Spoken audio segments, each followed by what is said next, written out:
वैदिक वीड्स पर आपका स्वागत है। यहाँ आध्यात्मिक ज्ञान और भक्ति की धारा एक साथ बहती है। आज हम आपके लिए लेकर आए हैं बृहस्पतिवार व्रत कथा, जो विशेष रूप से देवगुरु बृहस्पति को समर्पित है। इस व्रत को करने से जीवन में सुख, समृद्धि और सौभाग्य की प्राप्ति होती है। जो व्यक्ति श्रद्धा और विश्वास के साथ इस व्रत को करता है, उसे भगवान विष्णु और बृहस्पति देव की कृपा अवश्य प्राप्त होती है। तो चलिए ध्यानपूर्वक सुनते हैं बृहस्पतिवार व्रत कथा वैदिक वेद्स पर। प्राचीन समय की बात है। भारत में एक राजा राज्य करता था। वह बड़ा प्रतापी तथा दानी था। वह नित्य प्रतिदिन मंदिर में भगवान दर्शन करने जाता था। वह ब्राह्मण और गुरु की सेवा किया करता था। उसके द्वार से कोई भी याचक निराश होकर नहीं लौटता था। वह प्रत्येक गुरुवार को व्रत रखता एवं पूजन करता था। हर दिन गरीबों की सहायता करता था। परंतु यह सब बातें उसकी रानी को अच्छी नहीं लगती थी। वह न व्रत करती और न किसी को एक भी पैसा दान में देती थी। वह राजा से भी ऐसा करने को मना करती थी। एक समय की बात है, राजा शिकार खेलने वन को चले गए। घर में रानी और दासी थी।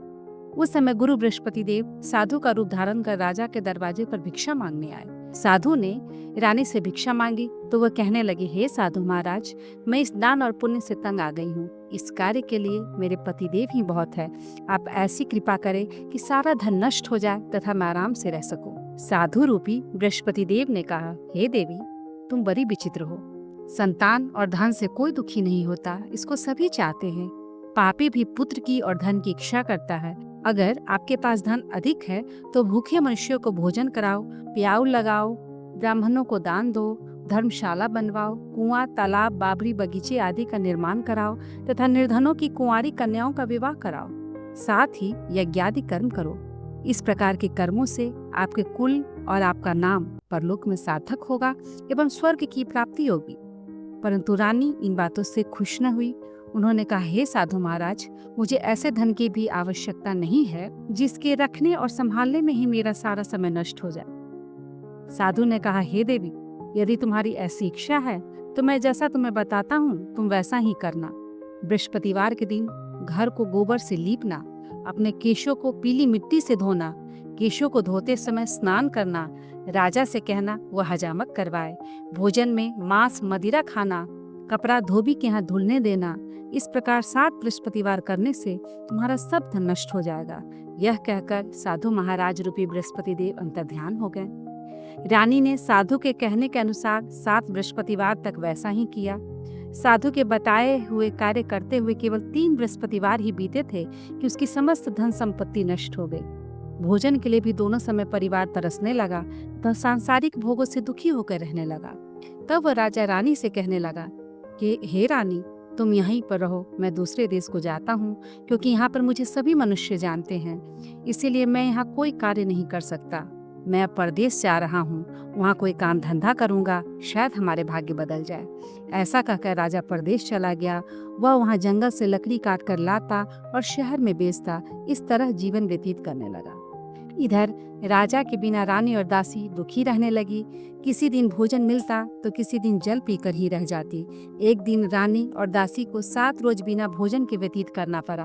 तो रानी ने अपनी दासी से कहा, हे दासी, यहाँ पास ही के नगर में मेरी बहन रहती है, वह बड़ी धनवान है। तू उसके पास जा और वहाँ से 5 सेर बेझर मांग ला, जिससे कुछ समय के लिए गुजर हो जाएगा। दासी रानी के बहन के पास गई।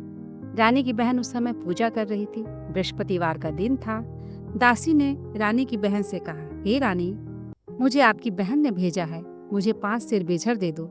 दासी ने यह बात अनेक बार कही, परंतु रानी की बहन ने कोई उत्तर नहीं दिया, क्योंकि उस समय वह बृहस्पतिवार की कथा सुन रही थी। जब दासी को रानी की बहन से कोई उत्तर नहीं मिला तो वह बहुत दुखी हुई। उसे क्रोध भी आया। वह लौटकर रानी से बोली, हे रानी, आपकी बहन तो बहुत ही घमंडी है। वो छोटे लोगों से बात भी नहीं करती। मैंने उससे कहा तो उसने कोई उत्तर नहीं दिया। मैं वापस चली आई। रानी बोली, हे दासी, इसमें उसका कोई दोष नहीं। जब बुरे दिन आते हैं तो कोई सहारा नहीं देता। अच्छे बुरे का पता विपत्ति में ही लगता है। जो ईश्वर की इच्छा होगी वही होगा। यह सब हमारे भाग्य का दोष है। उधर रानी की बहन ने सोचा कि मेरी बहन की दासी आई थी, परंतु मैं उससे नहीं बोली, इससे वह बहुत दुखी हुई होगी। अतः कथा सुन विष्णु भगवान का पूजन समाप्त कर वह अपनी बहन के घर गई और कहने लगी, हे बहन, मैं बृहस्पतिवार का व्रत कर रही थी। तुम्हारी दासी हमारे घर गई थी, परंतु जब तक कथा होती है तब तक न उठते हैं न बोलते हैं, इसीलिए मैं नहीं बोली। कहो दासी, क्यों गई थी? रानी बोली, बहन, हमारे घर अनाज नहीं था।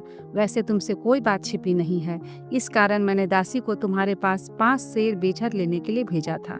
रानी की बहन बोली, बहन देखो, बृहस्पति भगवान सबकी मनोकामना पूर्ण करते हैं। देखो, शायद तुम्हारे घर में अनाज रखा हो। यह सुनकर दासी घर के अंदर गई और वहां उसे एक घड़ा बेझर से भरा मिल गया। उसे बड़ी हैरानी हुई, क्योंकि उसने एक एक बर्तन देख लिया था। उसने बाहर आकर रानी को बताया। दासी अपने रानी से कहने लगी, हे रानी, देखो, वैसे जब हमको अन्न नहीं मिलता तो हम रोज ही व्रत करते हैं। अगर इनसे व्रत की विधि और कथा पूछ ली जाए तो उसे हम भी किया करेंगे। दासी के कहने पर रानी ने अपने बहन से बृहस्पति भगवान के बारे में पूछा। उसकी बहन ने बताया, हे रानी बहन, बृहस्पतिवार को सूर्योदय से पूर्व उठकर स्नान करके बृहस्पति भगवान का व्रत करना चाहिए, लेकिन उस दिन सिर नहीं धोना चाहिए। बृहस्पतिवार के व्रत में चने की दाल और मुनक्का से विष्णु भगवान को केले के वृक्ष के जड़ में पूजन करे तथा दीपक जलावे। उस दिन एक ही समय भोजन करे। भोजन पीले खाद्य पदार्थों का करे तथा कथा सुने। इस प्रकार करने से गुरु भगवान प्रसन्न होते हैं, अन्न, पुत्र, धन देते हैं, मनोकामना पूर्ण करते हैं। व्रत की पूजन की विधि बताकर रानी की बहन अपने घर लौट गई। रानी और दासी दोनों ने निश्चय किया कि बृहस्पति देव का पूजन जरूर करेंगी। 7 दिन के बाद जब बृहस्पतिवार आया तो उन्होंने व्रत रखा, घुड़सार में जाकर चना गुड़ बीन लाई और उसी दाल से केले की जड़ तथा विष्णु भगवान का पूजन किया। अब पीला भोजन कहाँ से आए? दोनों बड़ी दुखी हुई, परंतु उन्होंने व्रत किया था, इस कारण बृहस्पति देव प्रसन्न थे। एक साधारण व्यक्ति के रूप में वे 2 थालों में सुंदर पीला भोजन लेकर आए और दासी को देकर बोले, हे दासी, यह भोजन तुम्हारे और रानी के लिए है, तुम दोनों करना। दासी भोजन पाकर बड़ी प्रसन्न हुई और रानी से बोली, रानी जी, भोजन कर लो। रानी को भोजन के बारे में कुछ पता नहीं था, इसीलिए वह दासी से बोली, जा तू ही भोजन कर, क्योंकि तू व्यर्थ में हमारी हंसी उड़ाती है। दासी बोली, एक व्यक्ति भोजन दे गया है। रानी कहने लगी, वह भोजन तेरे लिए दे गया है, तू ही भोजन कर। दासी ने कहा, वह व्यक्ति हम दोनों के लिए 2 थालों में भोजन दे गया है, इसीलिए मैं और आप दोनों ही साथ साथ भोजन करेंगी। दोनों ने गुरु भगवान को नमस्कार कर भोजन आरंभ किया। इसके बाद वे प्रत्येक बृहस्पतिवार को गुरु भगवान का व्रत और पूजन करने लगी। बृहस्पति भगवान की कृपा से उनके पास धन हो गया, परंतु रानी उसी प्रकार आलस्य करने लगी। तब दासी बोली, देखो रानी, तुम पहले भी इसी प्रकार आलस्य करती थी, तुम्हें धन के रखने में कष्ट होता था, इस कारण सभी धन नष्ट हो गया। अब गुरु भगवान की कृपा से धन मिला है तो फिर तुम्हें आलस्य होता है। बड़ी मुसीबतों के बाद हमने यह धन पाया है, इसीलिए हमें दान पुण्य करने चाहिए। तुम भूखे मनुष्यों को भोजन कराओ, प्याव लगाओ, ब्राह्मणों को दान दो, कुआं, तालाब, बाबरी आदि का निर्माण कराओ, मंदिर, पाठशाला बनाकर दान दो, कुंवारी कन्याओं का विवाह कराओ, धन को शुभ कर्मों में खर्च करो, जिससे तुम्हारे कुल का यश बढ़े और स्वर्ग की प्राप्ति हो। दासी की बात मानकर रानी ने इसी प्रकार के कर्म करने आरंभ किए। इसके बाद काफी यश फलने लगा। एक दिन रानी और दासी आपस में विचार करने लगी कि न जाने राजा किस दशा में होंगे, उनकी कोई खोज खबर नहीं है। गुरु भगवान से उन्होंने प्रार्थना की और भगवान ने रात्रि में राजा को स्वप्न में कहा, हे राजा, उठ, तेरी रानी तुझको याद करती है, अब अपने देश को लौट जा। राजा प्रातःकाल उठा, जंगल से लकड़ियां काटकर लाने के लिए जंगल की ओर चल पड़ा। जंगल से गुजरते हुए वह सोचने लगा कि रानी की गलती से उसे कितने दुख भोगने पड़े। राजपाट छोड़कर उसे जंगल में आकर रहना पड़ा। जंगल से लकड़ियां काटकर उसे बेचकर गुजारा करना पड़ा। उसी समय उस जंगल में बृहस्पति देव एक साधु का रूप धारण कर आए और राजा के पास आकर बोले, हे लकड़हारे, तुम इस सुनसान जंगल में किस चिंता में बैठे हो, मुझे बतलाओ। यह सुन राजा के नेत्रों में जल भर आया और साधु की वंदना कर बोला, हे प्रभु, आप सब कुछ जानने वाले हो। इतना कहकर राजा ने साधु को अपनी संपूर्ण कहानी सुना दी। महात्मा दयालु होते हैं। वे राजा से बोले, हे राजा, तुम्हारी पत्नी ने बृहस्पति देव के प्रति अपराध किया था, जिसके कारण तुम्हारी यह दशा हुई। अब तुम किसी प्रकार की चिंता मत करो, भगवान तुम्हें पहले से अधिक धन देंगे। देखो, तुम्हारी पत्नी ने बृहस्पतिवार का व्रत करना प्रारंभ कर दिया है। अब तुम भी बृहस्पतिवार का व्रत करके चने की दाल, गुड़ और जल को लोटे में डालकर केले का पूजन करो, फिर कथा कहो और सुनो। भगवान तुम्हारी सब मनोकामनाओं को पूर्ण करेंगे। साधु को प्रसन्न देखकर राजा बोला, हे प्रभु, मुझे लकड़ी बेचकर इतना पैसा नहीं बचता जिससे भोजन करने के उपरांत कुछ बचा सकूं। मैंने रात्रि में अपनी रानी को व्याकुल देखा है। मेरे पास कोई साधन नहीं जिससे मैं उसका समाचार जान सकूं। फिर मैं बृहस्पति देव की क्या कहानी कहूँ, मुझको यह भी मालूम नहीं है। साधु ने कहा, हे राजा, तुम किसी बात की चिंता मत करो। बृहस्पतिवार के दिन तुम रोजाना की तरह लकड़ियां लेकर शहर में जाओ। तुम्हें रोज से दुगुना धन प्राप्त होगा, जिससे तुम भली भांति भोजन कर लोगे तथा बृहस्पति देव की पूजा का सामान भी आ जाएगा। बृहस्पतिवार की कथा इस प्रकार है। प्राचीन काल में एक बहुत ही निर्धन ब्राह्मण था। उसकी कोई संतान नहीं थी। वह नित्य पूजा पाठ करता, परंतु उसकी स्त्री बहुत मलिनता के साथ रहती थी। वह न स्नान करती, न किसी देवता का पूजन करती। प्रातःकाल उठते ही सर्वप्रथम भोजन करती, बाद में अन्य कार्य करती थी। ब्राह्मण देवता बहुत दुखी थे। स्त्री को बहुत समझाते, किंतु उसका कोई परिणाम न निकला। भगवान की कृपा से ब्राह्मण की स्त्री को कन्या रूपी रत्न पैदा हुई। वह कन्या अपने पिता के घर में बड़ी होने लगी। वह बालिका प्रातः स्नान करके विष्णु भगवान का जप करती थी। वह बचपन से ही बृहस्पति देव का व्रत भी करने लगी। पूजा पाठ समाप्त कर स्कूल जाती तो अपने मुट्ठी में जौ भर के ले जाती और पाठशाला के मार्ग में डालती जाती। वही जौ स्वर्ण के हो जाते तो लौटते समय उसको बीन कर घर ले आती। एक दिन वह बालिका सोने के सूप में जौ को फटक कर साफ कर रही थी। तभी उसकी माँ ने देख लिया और कहा, हे बेटी, सोने के जौ को फटकने के लिए सोने का सूप होना चाहिए। दूसरे दिन गुरुवार था। उस कन्या ने व्रत रखा और बृहस्पति देव से प्रार्थना करके कहा कि हे प्रभु, यदि मैंने आपकी पूजा सच्चे मन से की हो तो मुझे सोने का सूप दे दो। बृहस्पति देव ने उसकी प्रार्थना स्वीकार कर ली। रोजाना की तरह वह कन्या जौ फैलाती हुई स्कूल जाने लगी।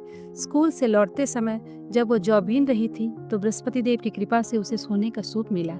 उसे वह घर ले आई और उसे जौ साफ करने लगी, परंतु उसकी माँ का वही ढंग रहा। एक दिन की बात है, वह कन्या सोने के सूप में जौ साफ कर रही थी। उस समय उस नगर का राजकुमार वहां से होकर निकला। इस कन्या के रूप और सोने के सूप में जौ साफ करते देखकर वह उस कन्या पर मोहित हो गया। राजमहल आकर वह भोजन तथा जल त्याग उदास हो लेट गया। राजा को जब राजकुमार द्वारा अन्न जल त्यागने का समाचार ज्ञात हुआ तो वो अपने मंत्रियों के साथ अपने पुत्र के पास गए और बोले, हे बेटा, तुम्हें किस बात का कष्ट है? किसी ने अपमान किया अथवा कोई अन्य कारण है तो मुझे बतलाओ। मैं वही करूंगा जिससे तुम्हें प्रसन्नता हो। राजकुमार ने अपने पिता की बातें सुनी और वह बोला, मुझे आपकी कृपा से किसी बात का दुख नहीं। किसी ने मेरा अपमान नहीं किया, परंतु मैं उस लड़की के साथ विवाह करना चाहता हूँ जो सोने के सूप में जौ साफ कर रही थी।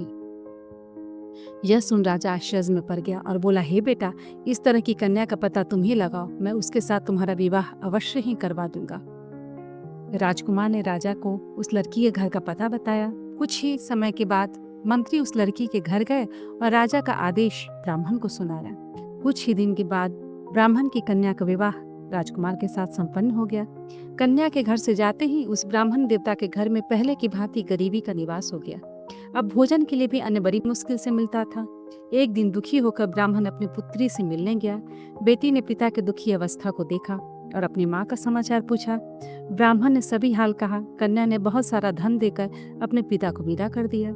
इस तरह ब्राह्मण का कुछ समय सुखपूर्वक व्यतीत हुआ, लेकिन कुछ समय के बाद फिर वही हाल हो गया।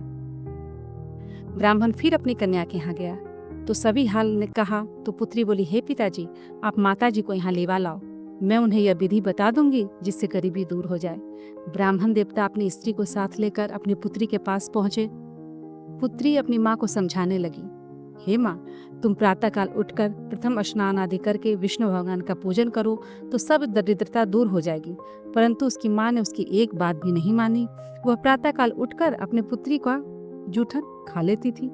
एक दिन उसकी पुत्री पर बहुत गुस्सा आया। उसने एक रात कोठरी से सारा सामान निकाल दिया और अपनी माँ को उसमें बंद कर दिया। प्रातः उसमें से उसे निकाला तथा स्नान आदि करके पूजा पाठ करवाया तो उसकी माँ की बुद्धि ठीक हो गई। इसके बाद वह नियम से पूजा पाठ करती और प्रत्येक बृहस्पतिवार को व्रत करती। इस व्रत के प्रभाव से उसकी माँ भी धनवान हो गई और बृहस्पति देव के प्रभाव से स्वर्ग को गई। वह ब्राह्मण भी सुखपूर्वक इस लोक के सुख को भोगकर स्वर्ग को प्राप्त हुए। इस तरह कहानी कहकर साधु देवता वहां से लोप हो गए। धीरे धीरे समय व्यतीत होने पर फिर बृहस्पतिवार का दिन आया। राजा जंगल से लकड़ी काटकर उसी शहर में बेचने गया। उसे उस दिन और दिनों से अधिक धन मिला। राजा ने चना, गुड़ आदि लाकर बृहस्पतिवार का व्रत किया। उस दिन से उसके सभी क्लेश दूर हुए। परंतु जब अगला गुरुवार का दिन आया तो वो बृहस्पतिवार का व्रत करना भूल गया। इस कारण बृहस्पति भगवान नाराज हो गया। उस दिन उस नगर के राजा ने विशाल यज्ञ का आयोजन किया था तथा अपने समस्त राज्य में घोषणा करवा दी कि कोई भी मनुष्य अपने घर में न भोजन बनावे न आग जलावे। समस्त नागरिक मेरे यहाँ भोजन करने आवे। जो इस आज्ञा को नहीं मानेगा उसको फांसी की सजा दी जाएगी।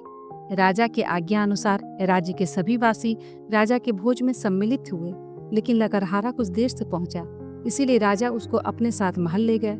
जब राजा लकड़हारे को भोजन करा रहे थे तो रानी की दृष्टि उस खूंटी पर पड़ी जिस पर उनका हार लटका हुआ था। उसे हार खूंटी पर लटका दिखाई नहीं दिया। रानी को निश्चय हो गया कि मेरा हार इस लकड़हारे ने चुरा लिया है। उसी समय सैनिक बुलवाकर उसको जेल में डलवा दिया। जब लकड़हारा जेल खाने में गया तो बहुत दुखी होकर विचार करने लगा, न जाने कौन से पूर्व जन्म के कर्म से मुझे ये दुख प्राप्त हुआ है, और उसी साधु को याद करने लगा जो जंगल में मिला था। तत्काल बृहस्पति देव साधु के रूप में प्रकट हो गए और उसकी दशा देखकर कहने लगे, अरे मूर्ख, तूने बृहस्पति देव की कथा नहीं कही, इसी कारण तुझे यह दुख प्राप्त हुआ है। अब चिंता मत कर। बृहस्पतिवार के दिन जेल खाने के दरवाजे पर 4 पैसे मिलेंगे, उससे तू बृहस्पति देव की पूजा करना, तेरे सभी कष्ट दूर हो जाएंगे। अगले बृहस्पतिवार को उसके जेल के द्वार पर 4 पैसे मिले। राजा ने पूजा का सामान मंगवाकर कथा कही और प्रसाद बांटा। उसी रात्रि को बृहस्पति देव ने उस नगर के राजा को स्वप्न में कहा, हे राजा, तूने जिस आदमी को जेल खाने में बंद कर दिया है वो निर्दोष है, वह राजा है, उसे छोड़ देना। रानी की हार उसी खूंटी पर लटका हुआ है। अगर तू ऐसा नहीं करेगा तो मैं तेरे राज्य को नष्ट कर दूंगा। राजा प्रातःकाल उठा और खूंटी पर हार टंगा देखकर लकड़हारे को बुलाकर क्षमा मांगी। राजा के योग्य सुंदर वस्त्र आभूषण भेंट कर उसे विदा किया।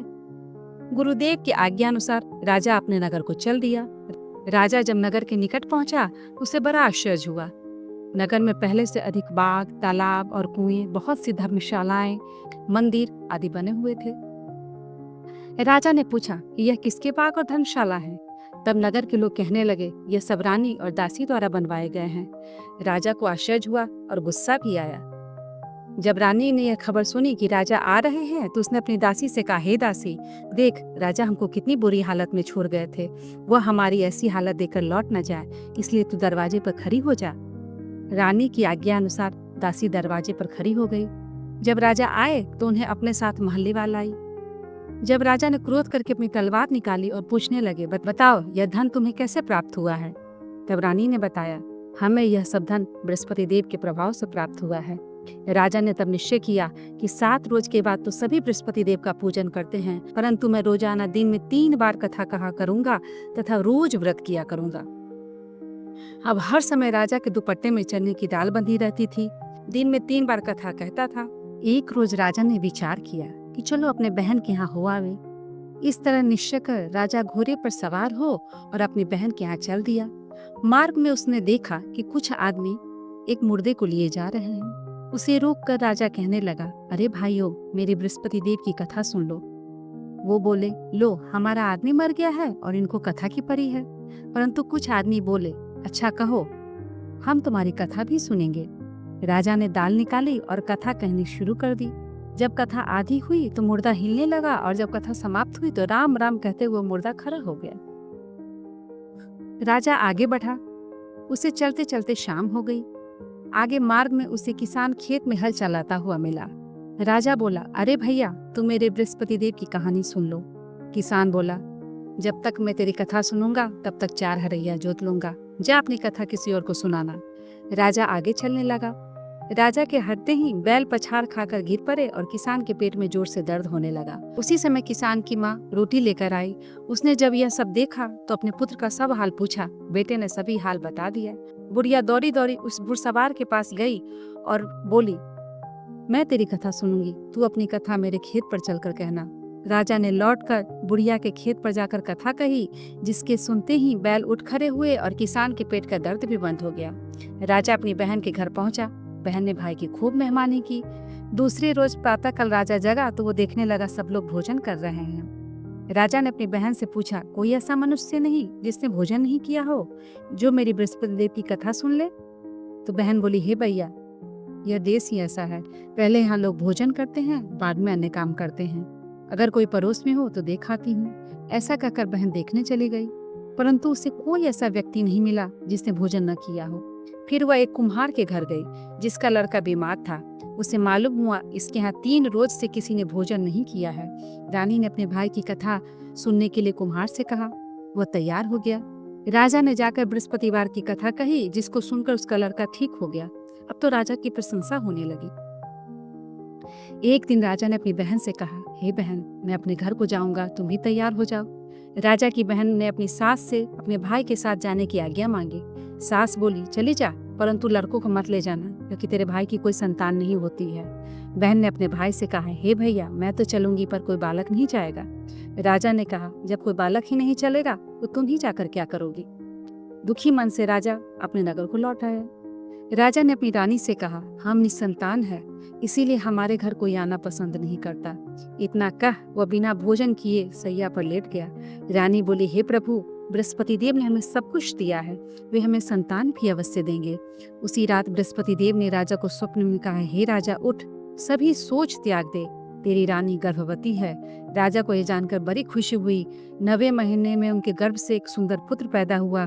जब राजा की बहन ने यह शुभ समाचार सुना तो बहुत खुश हुई और बधाई लेकर अपने भाई के यहाँ आई। तभी रानी ने कहा, घोड़ा चढ़ के तो नहीं आई, गधा चढ़ के आई। राजा की बहन बोली, भाभी, मैं इस प्रकार न कहती तो तुम्हें औलाद कैसे मिलती? बृहस्पति देव ऐसे हैं जिसके मन की जो कामनाएं हैं सभी को पूर्ण करते हैं। जो सद्भावना पूर्वक बृहस्पतिवार का व्रत करता है एवं कथा पढ़ता है अथवा सुनता है और दूसरे को सुनाता है, बृहस्पति देव उसकी सभी मनोकामनाएं पूर्ण करते हैं। बृहस्पति देव उसकी सदैव रक्षा करते हैं। जो संसार में सद्भावना और सच्चे हृदय से बृहस्पति देव का पूजन करते हैं, उसकी सभी मनोकामनाएं उसी प्रकार पूर्ण होती है जैसे राजा और रानी ने बृहस्पति देव की कथा का गुणगान किया। उनकी सभी इच्छाएं बृहस्पति देव ने पूर्ण की। मनुष्य को हृदय से मनन करते हुए जयकार बोलना चाहिए। बोलो बृहस्पति देव की जय, बोलो विष्णु भगवान की जय।